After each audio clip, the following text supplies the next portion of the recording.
John Snyder just counted 185 and a half cars gave the headlight flash down the back. Somebody got a headlight burned out. That still counts. Here we come on a turn number 4. Big block modifieds. Dropping the green flag. It's going to be John Brown to show the way in turn number 1 and 2. Pulling it off the turn number 2 and down the back straightaway. Kirk Horton is right there in the number 2 slot. They tussle for spot number 3. It's going to be the 16 car, Dylan Stoyer on the top side, and Stoyer grabs spot number 3. 1, 2, and 3. They travel in turn number 3 right now. John Brown shows the way, heading down to turn number 4 and off the straightaway. It's going to be Brown to show the way, the land. Home maintenance, number 76 car. Battle for spot number 4 right now. Sammy March Sr.'s on the outside aboard the number 3 car. Lap number 3 now complete. Lap number 4 goes down. It is all in the hands of John Brown, and here comes Dylan Stoyer. Stoyer's on the inside. Stoyer out of turn number 2. Dylan Stoyer in the number 1 position. Schultz is in trouble. He's on the pit road right now. The Liberty Rock Crushing 24 car. That's the reason for the caution after 5 laps here tonight. Mitchell's been good driver to out of both lanes. Absolutely. This might be an advantage for Mitchell. He's not saying no. We'll see who answers the call this time. Remember, Stoyer's got to set the pace as he does so right now, coming out of turn number 4. Green lights back in the air, and it might be Mitchell quickly down the home straightaway. So Craig Mitchell, you called it, Tim, says thank you, Jesus, and thank you, Dylan Stoyer, too, as he takes over the number 2 spot. And Perrego, here comes Kid Giddeyap down the back straightaway. Perrego from spot number 11, and Hayes on the inside. 3 cars can throw a blanket over him for a battle in the number 1 position. Here's Mitchell to the outside. Perrego's on the inside. Perrego, the periscope is up on the Superior Remodeling car as they haul it off the turn number 2. Stoyer 3rd. Jimmy Horton is 4th. John Brown's in trouble. Oh, this is looking up. Oh, that's going to hurt. No. We saw that. That definitely was not a good battle. It's not over yet. That is ugly. He was sideways. He was a top runner.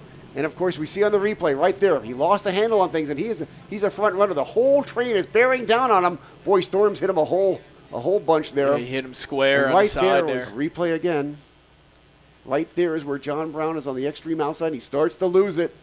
And you know there's a point of no return, and it's right there. And, boy, poor Michael Storms was just no place to go. He locked him up. He put a T-bone effect on him, and then March slid into that as well. And March tried to break the maneuver by sliding sideways and, of course, break the momentum and not do a T-bone hit.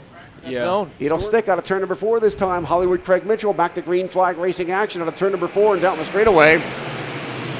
Perrego back to the punch back there in slot number 2 right now. Top 2 drivers out of turn number 2 and down the back straightaway. Perrego tried to put a nose down to the inside, but then it was Craig Mitchell. Mitchell, quick to the punch right there, came right back down to close the door. Out of turn number 2. Wow! Perrego made it a quick slip to the inside that time. They swapped lanes twice in the same turn. You gotta be kidding me. That is racing action. Two lane changes in a matter of 1 apex of a turn. Kid Giddeyap is in the number 2 spot. He put Horton back to slot number 3. Max McLaughlin, the Halmar Hearn number 20 car, running in spot number 4. And McLaughlin makes a move to the outside past Horton. I think Horton's Horton broke. Yeah, Horton's in trouble. Oh, the second week in a row, Jimmy Horton's in trouble. The car's shutting off. Stoyer trying to get around him. And Mitchell. Periscope's up on the Perrego hot rod right now. He's up into the number 2 spot, coming up on the halfway point this time. 15 laps down. Perrego's on the inside. Side by side with him. Mitchell coming down to block the shot this time. Mitchell up on the outside, the Goosetown Communications car, giving Perrego the inside lane. Perrego right there takes him as a drafting partner down the back straightaway. McLaughlin trying to close the gap. Perrego wide outside. Perrego high to the outside right now. Perrego running on the wild side like a chicken with a kernel chasing after him. Holds on to the number 2 spot down the home straightaway. And Perrego's now your new race leader. He's 3rd. Wow. And McLaughlin's car drops off the pace coming down the straightaway.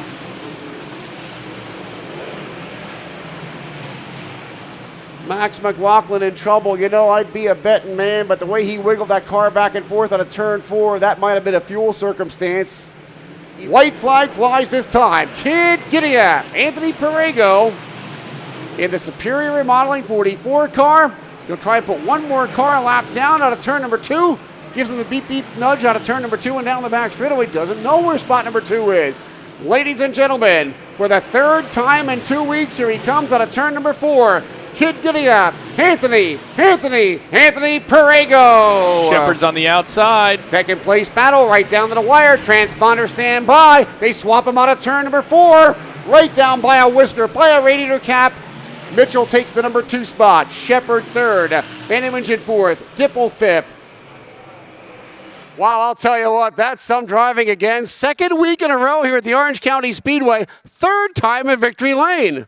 Yeah, it's pretty cool. We really got Brian Smith's cars going here. I got to thank Matt Hearn, everyone at TO, Dave Reedy, Penske Shocks, all my crew.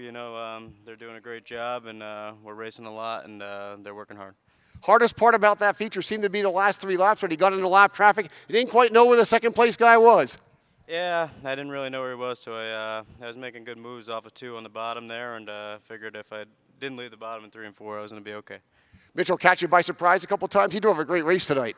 Yeah, he was pretty good there on that restart. I couldn't really fire off on the outside of 3 and 4, and he drove away. Horton actually got by me there the one time, but he had problems down the back straightaway, and we snuck by him, and then we were able to get by Hollywood.